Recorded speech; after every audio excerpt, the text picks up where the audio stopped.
Okay. So, how many of you guys use social media from time to time? Okay, now how many of you guys are chronically online? Like you depend on social media? I will now demonstrate the devastating effects of being chronically online. No offense to those who just put their hands up. I think many of you who have set foot on social media have heard of the term incel or climate change nihilism. For those who are less savvy, incel or is a shortened word for involuntarily celibate, telling the movement of young men around the world who have come to believe that women are attracted to only high value men and thus low value men are incapable of gaining partners, hence the word involuntarily celibate. Climate change nihilism is a prevalent movement on the internet as well, more so on the left wing side. Well, in this tech talk, I want to connect these two drastically different movements and of political nature, stemming from a common enemy: social media. First, I would like to illustrate how incel culture culminated due to social media. Not only has incel culture come to its fruition after the birth of internet, but more significantly, it has been popularized through social media. The term incel and the misogynistic ideas it contains originated from around over 3 decades ago.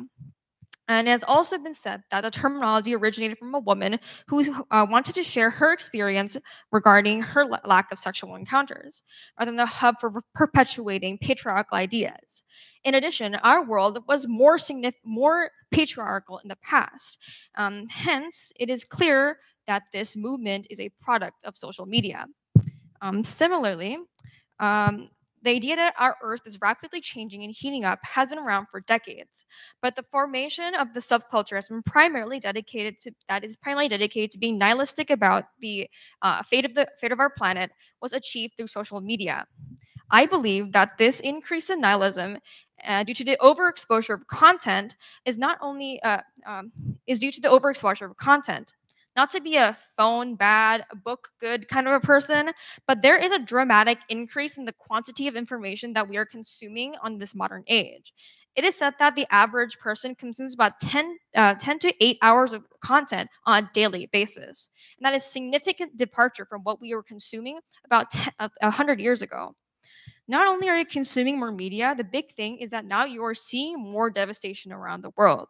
As the book Factfulness illustrates, an argumentative essay regarding the warped perception about that social media grants. Um, uh, because of the overexposure of content, now you are seeing more devastation around the world, as I've said before. Hence, this leads to individuals believing that there's more devastation around the world, hence getting a more nihilistic mindset. This leads to doom scrolling or headline anxiety. And these are words just describing the impact of overconsumption of negative information on our mental health.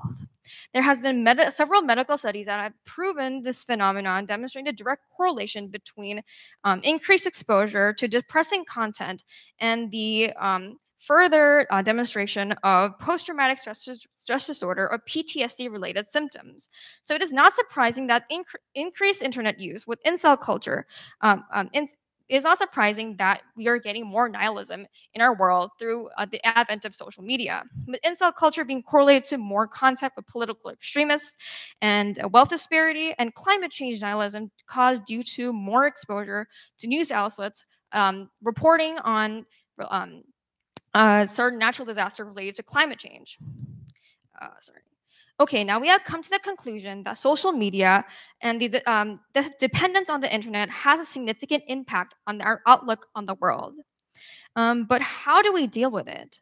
I see there are two main ways to tackle this. First, we have to cut down our screen time.